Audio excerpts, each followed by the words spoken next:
Okay, kids. Your dad and I had a little chat and we agreed that it's finally time you get a pet. So what do you guys want? A little brother. Oh, I'm sorry, sweetie, but that's not one of the options. It's either... A dog. Yeah, A dog? sure, I'm good with Okay. that. Okay, that's more like... 1 week later.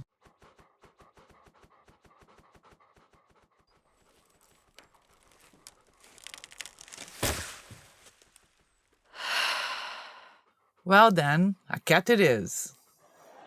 I grew up with two adorable little furballs called Virgulino, or Lampião, and Maria Bonita, named after two folk heroes in northeastern Brazil.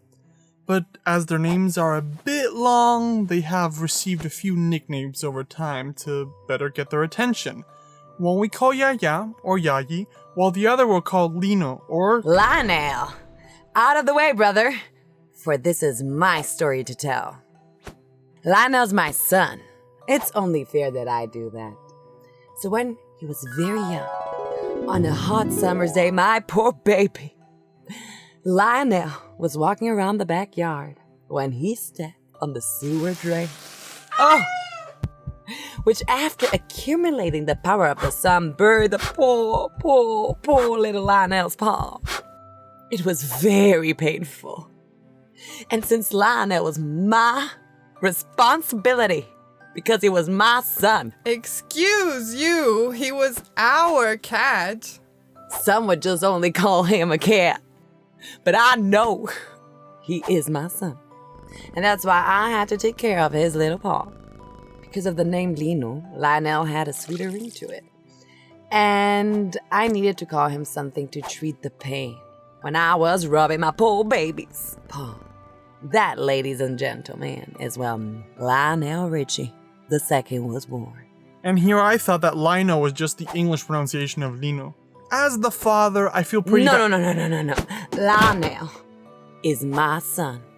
Was my son. And we did plenty of stuff together. One day, I was just chilling, watching a YouTube video about the cat swimming. You know, there's a cat that likes to swim. And I thought, maybe Lionel likes swimming. But he just doesn't know because he hasn't tried it yet. So I grabbed him, bolted to the swimming pool, and threw him into the water. Lionel was not pleased, but he could, in fact, swim. It's funny to me that you threw him into the pool. You really like throwing the cats, huh? What do you mean? Well, once upon an evening, when we were watching Star Wars, you left the couch, so I decided to take over. When you returned, I refused to give the seat back to you, saying, "Quien se fue a Sevilla perdió su silla." So you grabbed Yayi and threw her at me. You and your trauma. You literally scarred me for life! I didn't scar you, the cat scarred And you. worse, you used our beloved cat to do so. Did someone mention Yayi? That's my cue, right? Is it just me, or is it get a bit cramped in here? Yes, I agree. Now, how about some room? Yayi was always a cautious adventurer. She loved her freedom, roaming around the neighborhood as she pleased. But one night, she encountered someone who would change her life forever. An alluring and charming young kitten we call Romeo. Romeo was the neighbor's cat. Yes, and he and Yayi must have had quite the passionate little adventure, as a few months later, Yayi came to my bed, wanting to spawn her kindred. I tried to get her out of my bed and into the little cat house my dad and I had made for them. I thought it was dark, private, and cozy enough, but Yayi decided, no, I'm giving birth right here, right meow. The stain may still be there, but I helped her deliver 4 adorable kittens. Totally worth it. One of which I wanted to name after El Zorro, as he had this beautiful obsidian fur. Sadly, we had to give those away. Our house was already at capacity.